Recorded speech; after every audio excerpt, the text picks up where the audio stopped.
Hi guys, Dave Wilson here again, and today I'm going to be making some beautiful spinner rings out of silver, and to make them I'm going to be using this strange thing. So what's this for and how do you make a ring with it? All will become clear. Follow me. I'm going to make a couple of spinner rings. I've got a few examples here and they're all pretty simple, so hopefully you can follow along and have a go yourself. Firstly, decide what size you want. I'm measuring a ring that already fits, or you can use a ring gauge. Measure the inside diameter, 21mm in my case. Add the thickness of your material, and I'm using 0.7mm sterling silver sheet, and then multiply it by pi, that's 3.14, and this gives me a total length of 68mm. And I'm going to make the rings about 15mm wide. But before you cut anything, top tip, if you're going to apply a heavy texture by hammering or using a rolling mill, then this can seriously distort your metal. So two things: cut your metal a little larger than you require, say a few millimetre or quarter of an inch on the width and the length. Apply your texture first and then trim your metal to final size, and that way you'll have straight and square edges. Remember, always polish your metal first before applying texture. This is where you can get really creative. For this first one I'm applying a simple hammered texture.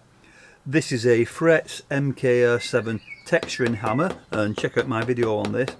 And this is the rainwater texture.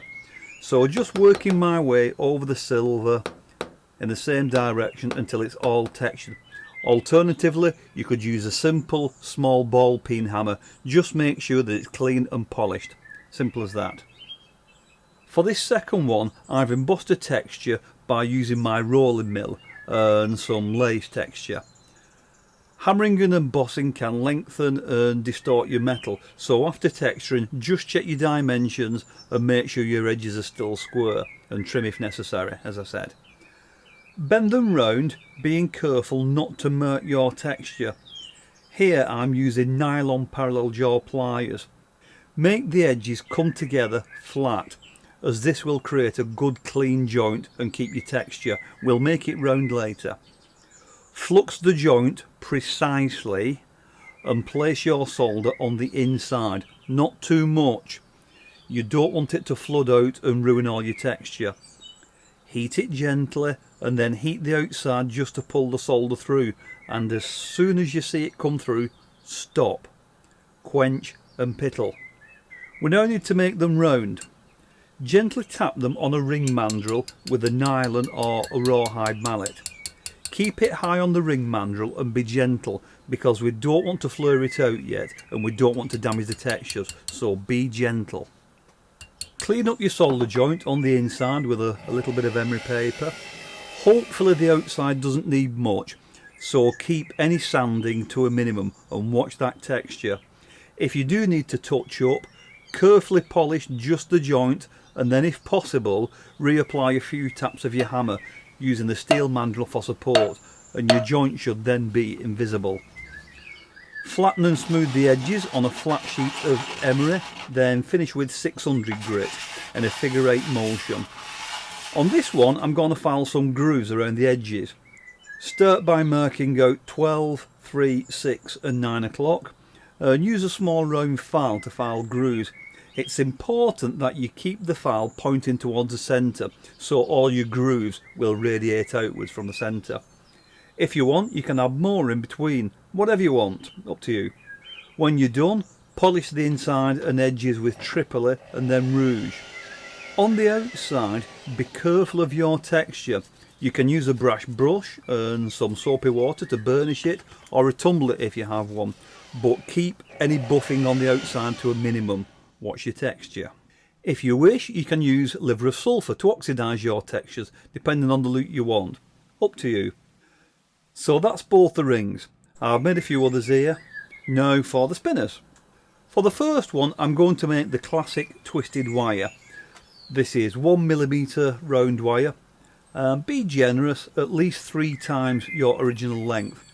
Double it over and clamp the end in a vise. Use a burr or screwdriver to twist the wire. You can also use a cordless drill, but be careful. When you've done, flux it end to end and place several small pallions of solder. Chase the solder all along the wire. Wait for it to cool, then you can wind it up, pitle it and rinse it. Wrap it around your ring and mark the overlap. Sew the ends and then just check the size. You want it to just slip over the ring but be able to move freely. Solder the ends and then tap it round on your ring mandrel. Once again, pop it in a tumbler or use a brass brush to burnish it without losing the detail. On this second ring, something a little different. I've got two lengths of 1mm wire, each about 1.5 times my original length.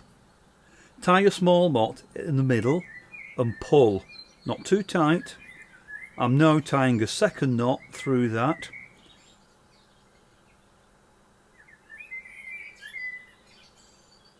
You see? And then, as before, wrap it around the ring and mark the ends. Cut to length, solder, pitle and polish. Nice, eh? Now for final assembly, and this is where this tool comes in. This is the Fretz spinner ring maker, and it comes in two parts. We have the steel base plate, which is set on a wooden base. This supports the ring and allows punch clearance. This is the punch or the mandrel, and as you see, it's got the usual Fretz quality. Hardened steel, beautiful satin texture, and then beautifully mirror polished. So what's the advantage of this? Well, let me explain. Imagine this is my ring, and I want to make this flaired shape at the end. Most people do this with a doming punch, but it's not always that easy, and it's often difficult to get both ends precisely matching. And this is why. If you think about it, you're trying to make a concave shape with a convex spherical punch. You can see it only touches the ring here and here. A doming punch is the exact opposite of what you actually need. Think about it. Surely if this is the shape that you're trying to make, then this is the shape that you need. And this is exactly what the Fretz tool is. You see, instead of bulging out in a convex sphere, it gracefully tapers inwards and curves in. It's not convex, it's concave and tapered, and that's the exact shape that you want. This tool does the perfect job of stretching the ring evenly all around and creating that perfect gradual taper precisely and repeatedly. To use it, it's really simple. Set the base on a solid flat surface, position your ring over the hole and drop in the mandrel. Check that the mandrel has clearance and is touching the top of the ring, then tap gently with a brass hammer. Just 2 or 3 light taps is usually all you need.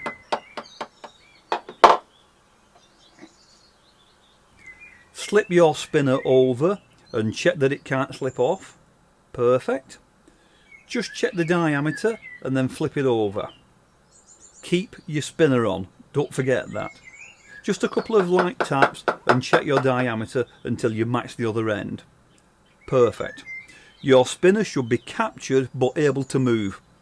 A quick buff and we're done. So there you go guys, I hope I've inspired you to have a go.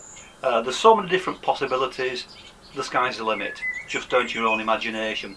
And if you grab yourself one of these things, then it's really easy and you guarantee great results all the time. So I hope I've inspired you to have a go. I've been Dave Wilson, thanks for watching and I'll see you real soon on the next video. Bye for now.